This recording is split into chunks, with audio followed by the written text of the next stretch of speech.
kemewahan mempesona, bumi Universitas Singa Berbangsa. Universitas Singa Berbangsa, pelopor pengembang ilmu dan teknologi, membentuk insan berguna, ahli berakhlak mulia, pencipta masyarakat sejahtera.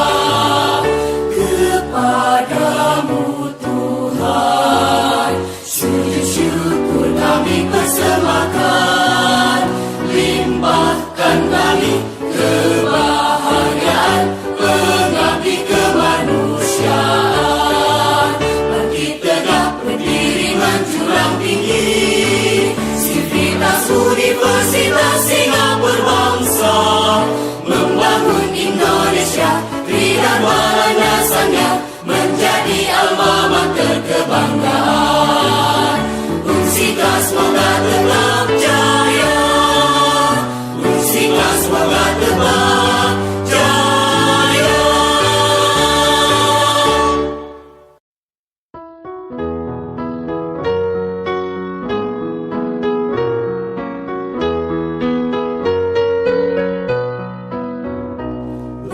Berkibar di atas pesada, panji alma mater tercinta, Universitas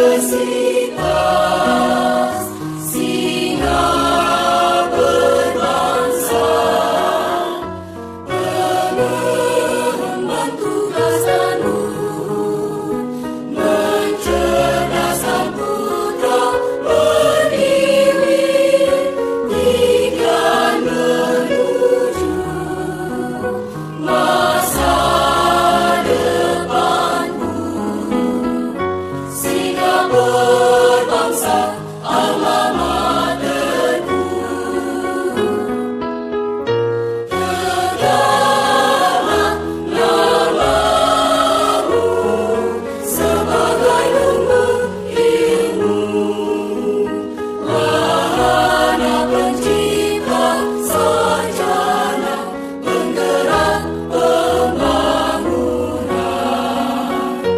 Hai Sivitas Akademika, kita galak persatuan dengan tridharma.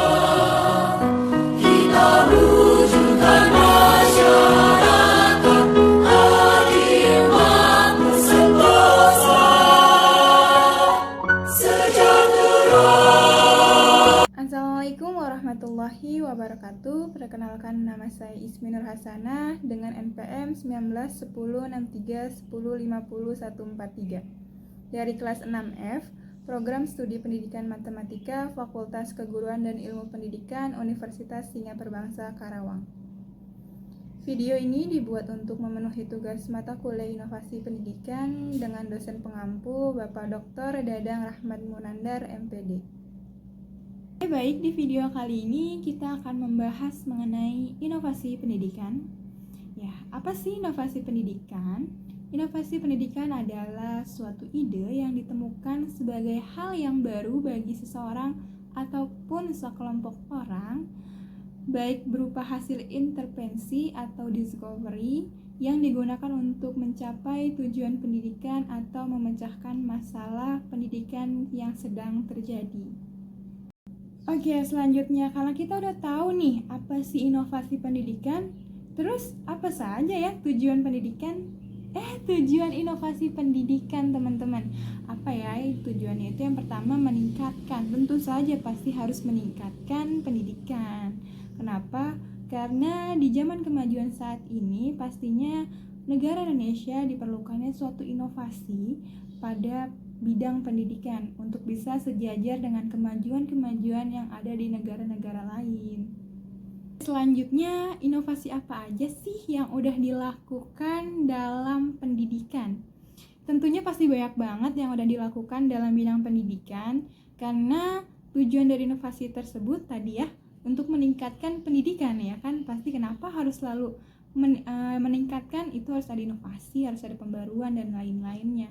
Karena pada dasarnya pendidikan itu harus selalu diperbarui dari segi metode, model pembelajaran, ataupun gaya belajar ya teman-teman. Nah, contohnya itu pada KTSP dan kurikulum 2013. Itu kita melakukan inovasi dalam proses belajar mengajarnya untuk bisa meningkatkan keterlibatan, keaktifan, dan juga respon dari siswa. Oke, selanjutnya, apa itu inovasi produk dan contohnya?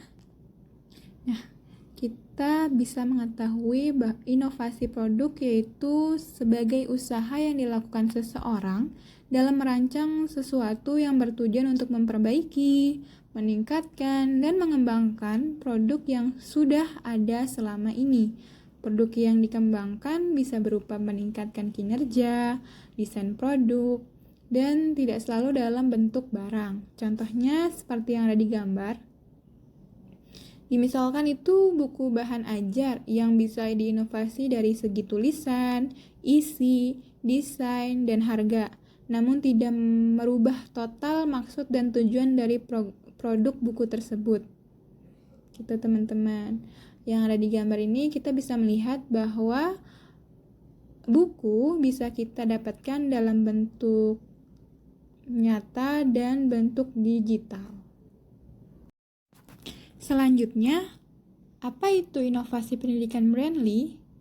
Inovasi pendidikan merupakan suatu ide, barang, metode yang dipandang atau diamati sebagai hal yang baru bagi seseorang atau sekelompok orang, baik berupa hasil intervensi atau discovery yang digunakan untuk mencapai tujuan pendidikan dalam memecahkan masalah pendidikan nasional. Nah, sedangkan inovasi pendidikan Brandly menjadi salah satu pengembangan dalam proses pembelajaran daring yang sedang berlangsung saat ini. Brandly merupakan suatu produk berupa web atau aplikasi yang dapat membantu siswa ataupun guru dalam mencari sumber belajar yang sulit didapatkan di buku. Selanjutnya, mengapa pemerintah selalu melakukan inovasi dalam pendidikan?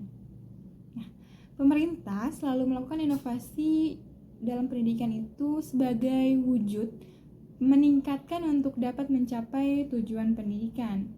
Nah, yang seperti kita ketahui bahwa tujuan inovasi pendidikan adalah meningkatkan efisiensi, relevansi, kualitas, dan efektivitas untuk memberikan pelayanan yang baik kepada peserta didik sebanyak-banyaknya dengan menggunakan sumber, tenaga, uang, alat, dan waktu yang dimiliki. Gitu teman-teman. Selanjutnya ada beberapa strategi untuk mengadopsi inovasi yang dilakukan oleh suatu organisasi. Jelaskan. Strategi mana yang paling efektif digunakan untuk kasus adopsi inovasi kurikulum 2013? Oke, menurut saya strategi yang cocok untuk kasus adopsi inovasi kurikulum 2013 adalah strategi fasilitas. Ya, dengan kelebihan strategi fasilitas tepat juga digunakan sebagai kompensasi motivasi yang rendah terhadap usaha perubahan sosial. Nah, strategi fasilitas dapat digunakan dengan sasaran perubahan sudah mengenal masalah yang dihadapi serta menyadari perlu mencari target perubahan atau tujuan, merasa perlu adanya perubahan atau perbaikan, bersedia menerima bantuan dari luar dirinya, dan memiliki kemauan untuk berpartisipasi dalam usaha merubah atau memperbaiki dirinya. Nah, untuk kelemahannya sendiri nih, perbedaan daya pandang seseorang terhadap perubahan menimbulkan tidak tepatnya sasaran dalam mengenai masalah yang sedang dihadapi. Dan beberapa sumbernya bisa dilihat di link di bawah ini. Teman-teman, perubahan dikatakan proses yang rumit karena setiap perubahan selalu melewati suatu zona ketidakpastian, tersesat, dan mendapat banyak rintangan dalam perjalanannya. Karena perubahan bukanlah permasalahan individu, melainkan suatu fenomena sosial yang melibatkan sistem sosial. Tidak jarang perubahan yang diusulkan atau sedang dalam proses menuai penolakan. Melalui penjelasan yang tidak dapat diterima, maka perubahan hanya akan menjadi suatu yang tidak diterima. Seperti permasalahan yang diangkat oleh Habermas dan Fulan yaitu meringkas tekanan di kelas yang berpengaruh pada guru. Itu banyak banget yang dirasakan oleh guru, yaitu tekanan dalam kedekatan dan keyakinan, tekanan pada multidimensi dan simultan, lalu tekanan dalam menghadapi dengan kondisi yang selalu berubah dan tidak dapat diprediksi. Hal ini terjadi karena kelas memiliki kepribadian yang berbeda-beda dari tahun ke tahun. Pembelajaran pun tidak semua bisa diterima oleh siswa. Ada anak yang efektif menggunakan suatu model pembelajaran, ada pula yang tidak. Dan ada yang dikerjakan saat ini bisa jadi tidak dikerjakan pada periode berikutnya. Dan juga ada tekanan pada keterlibatan pribadi dengan siswa. Guru memerlukan kedekatan interpersonal dengan siswanya agar pembelajaran bisa lebih bermakna. Fungsi apa sih change of agent ini? Yang pertama itu sebagai katalis, yang bertugas memberikan keyakinan kepada seluruh pegawai di lingkungan untuk perubahan unit kerja menuju ke arah unit yang lebih baik lagi gitu. Yang kedua itu ada sebagai agen penggerak perubahan. Yang ketiga itu ada sebagai pemberi solusi. Terus yang keempat itu ada mediator yang bertugas membantu melancarkan proses perubahan. Yang kelima itu ada sebagai penghubung yang bertugas untuk menghubungi komunikasi dua arah antara para pegawai unit kerja dengan para pengambil keputusan. Bagaimana upaya sekolah melakukan kolaborasi yang bersifat di luar atau di dalam agar MBS dapat terlaksana sesuai tujuan? Upaya sekolah yang dapat dilakukan saat melakukan kolaborasi yaitu dengan menerapkan 5 prinsip pelaksanaan MBS antara lain, yaitu ada kemandirian, kemitraan, partisipasi, keterbukaan, akuntabilitas.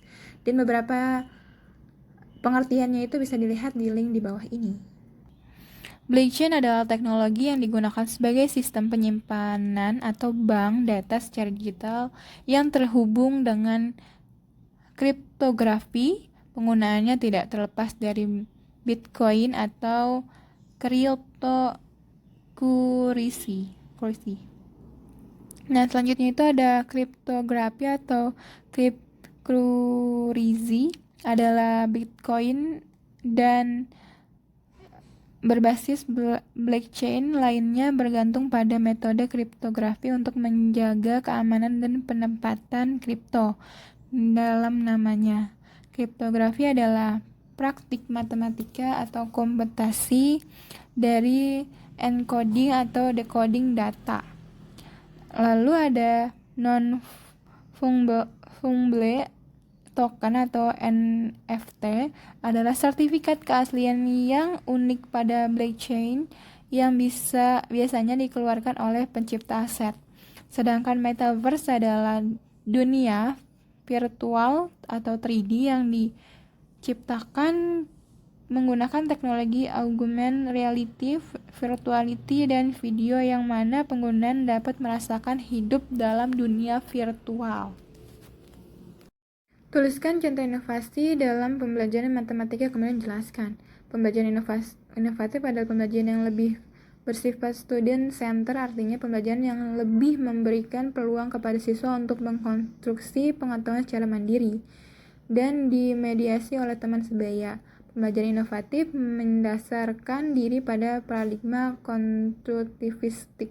Pembelajaran inovatif biasanya berlandaskan paradigma konstruktivistik, membantu siswa untuk menginternalisasi, membentuk kembali, atau mentransformasi inovasi baru. Itu ada ciri-cirinya, itu menyediakan peluang kepada siswa belajar dari tujuan yang ditetapkan dan mengembangkan ide-ide secara lebih luas, mendukung kemandirian siswa, sharing dengan siswa mengenai pentingnya pesan bahwa dunia adalah tempat yang kompleks. Terus lalu menempatkan pembelajaran berpusat pada siswa dan penilaian yang mampu mencerminkan berpikir divergen siswa. Manfaatnya adalah inovasi pembelajaran yakin dapat meningkatkan minat belajar siswa, meningkatkan mutu pembelajaran, pengembangan ilmu pengetahuan dan wawasan, serta memperbaiki pembelajaran sebelum ke arah yang lebih baik. Tujuan pembelajaran inovatif melatih siswa untuk berpikir kreatif, sehingga siswa mampu memunculkan ide-ide baru yang positif. Di dalam pembelajaran ini, siswa dapat mengembangkan kreativitas sehingga bisa menemukan hal-hal baru di era globalisasi ini. Cukup sekian video kali ini, kurang lebihnya mohon maaf. Wabillahi taufiq wal hidayah. Wassalamualaikum warahmatullahi wabarakatuh.